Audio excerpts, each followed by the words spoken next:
August 14th, 2018. 11:36 a.m. Genoa, Italy. A violent thunderstorm is hammering the Morandi Bridge.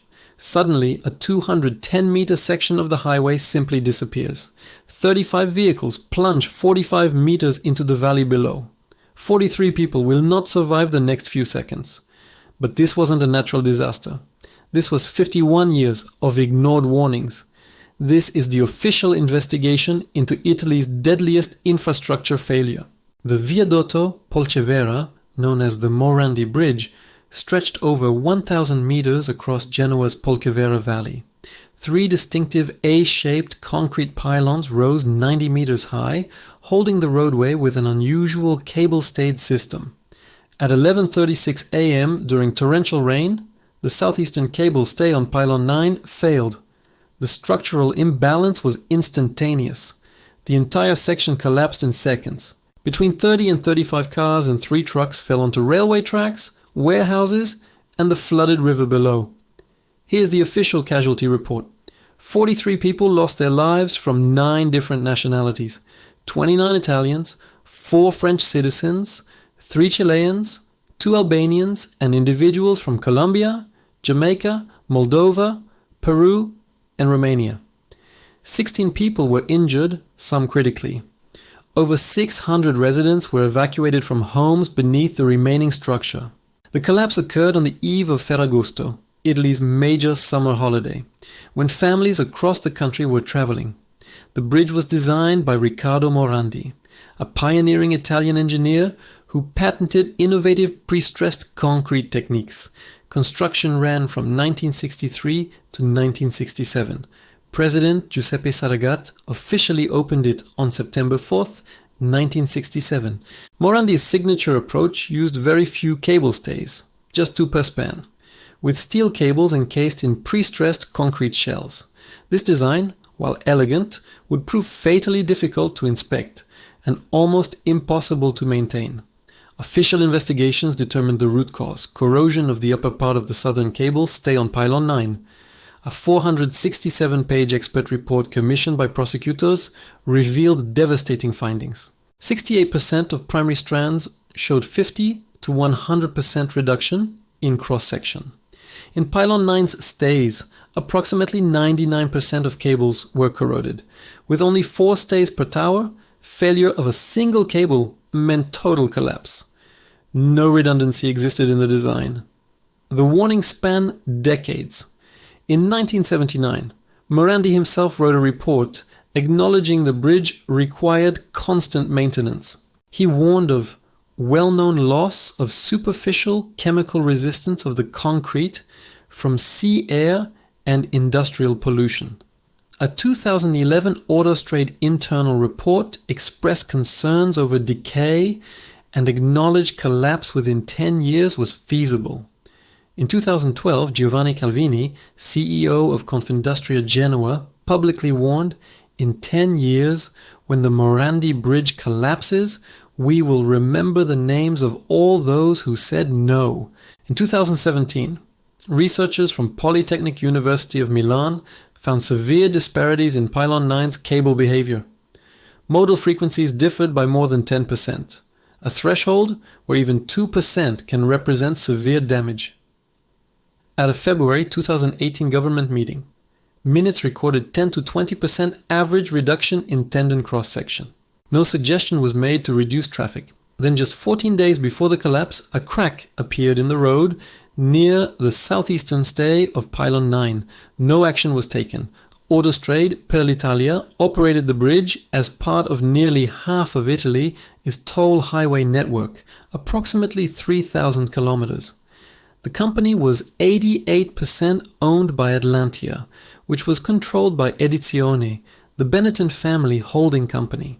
Autostrade earned approximately 700 million euros in annual net profit.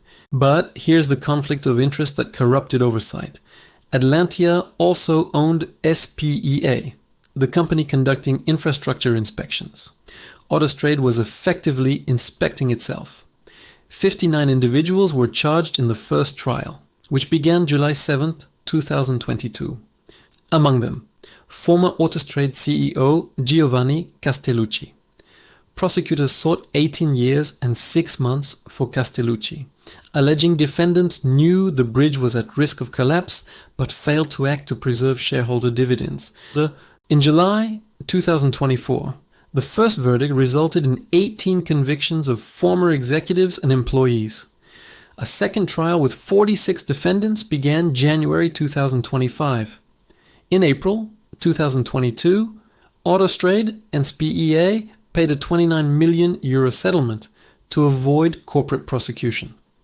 Prosecutors described this amount as corresponding to the cost savings made by the company through the omission of maintenance that would have prevented the disaster. The settlement allowed the companies to avoid criminal liability, while individual executives still faced trial. The state later took control of Autostrade in a deal valuing the company at approximately €11 billion. The Benettons exited the highway business entirely. The collapse occurred just 2.5 months after Prime Minister Giuseppe Conte's populist coalition took office. President Sergio Mattarella declared a state of emergency for Liguria the next day. A state funeral was held August 18th for 18 victims, but some families refused to attend, holding private services instead. Conte immediately moved to revoke Autostrade's concession, but the contract contained an indemnity clause requiring the government to pay 15 to 20 billion euros in lost revenues, even for gross negligence. Genoa-born architect Renzo, winner of the Pritzker Prize, donated his design for the replacement bridge as a civic service. The Genoa-St. George Bridge measures 1,067 meters long, carrying 4 traffic lanes plus 2 emergency lanes on 18 elliptical concrete piers. Construction took just 15 months. Total cost, 202 million euros for construction, 90 million for demolition, funded entirely by Autostrade.